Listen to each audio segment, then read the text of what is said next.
Proparco, c'est une filiale de l'AFD, l'Agence française de développement, qui est dédiée au financement du secteur privé.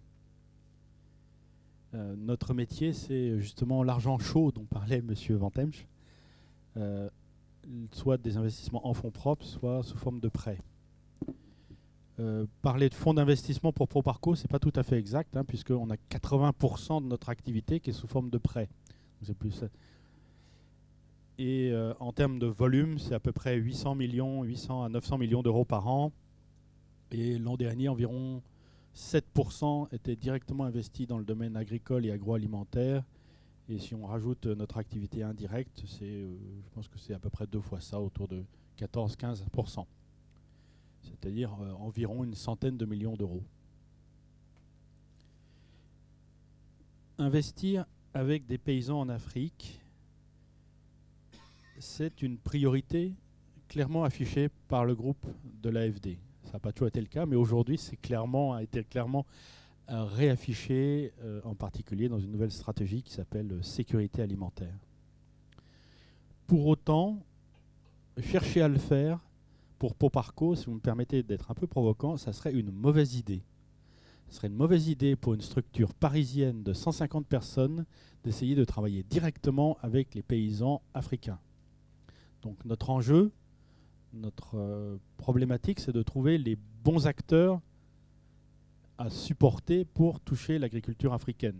Sachant qu'il faut, quand on est financier, avoir un petit peu d'humilité. On ne fait pas grand-chose soi-même. On apporte un ingrédient à des entrepreneurs, à des acteurs, même si c'est quand même un ingrédient qui est quand même sacrément important. L'argent, je veux dire, clairement.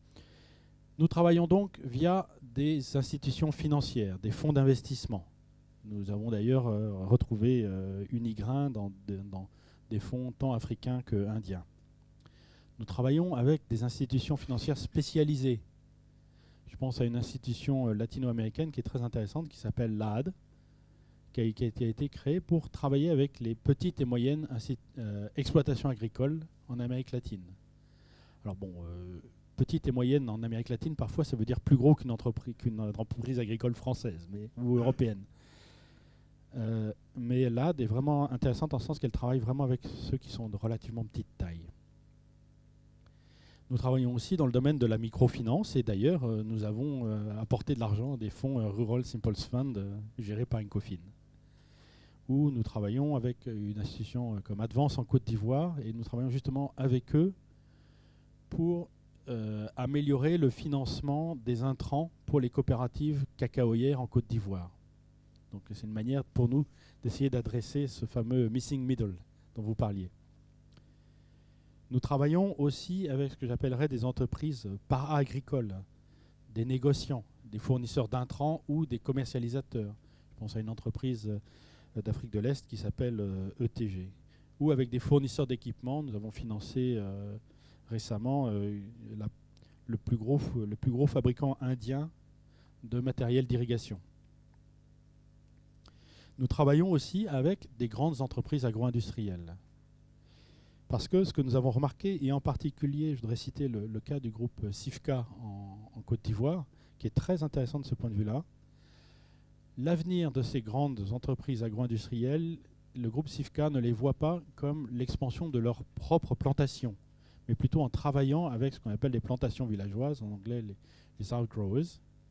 Et on voit ça aussi bien en Côte d'Ivoire, dans l'huile de palme avec Palmsea, au Ghana avec l'EVA, avec une entreprise qui s'appelle Grell. Et on voit très bien justement les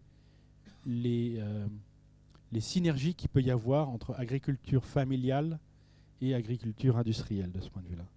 Nous travaillons aussi avec des entreprises de première transformation. Nous avons comme ça financé une entreprise au Cambodge qui s'appelle Golden Rice, qui collecte et transforme du riz. Si jamais vous avez l'occasion de trouver du riz jasmin du Cambodge, je vous invite à le goûter. D'abord parce qu'il y a une bonne chance pour que ça soit du riz de Golden Rice. Et ensuite parce que ça fait 2 ans de suite qu'il a été élu meilleur riz du monde. Alors. Et donc aujourd'hui, par exemple, avec une entreprise comme Golden Rice, nous, Proparco, avec l'argent chaud, on peut travailler avec l'entreprise, l'aider à augmenter ses capacités de transformation, d'usinage de riz. Mais en parallèle, nous essayons de travailler avec l'AFD pour aider les producteurs à s'organiser. Voilà. Donc, il n'y a pas pour nous, pour donc ce que j'ai essayé d'illustrer, c'est qu'il n'y a pas pour nous une seule manière de travailler avec le monde agricole. Il y en a une multitude. Mais pour nous, la problématique, c'est qu'il y ait des acteurs, des initiatives, des personnes qui se lèvent et des organisations qui se lèvent pour créer ces modèles, pour créer ces affaires, pour créer ces entreprises que nous pourrons financer. Je vous remercie.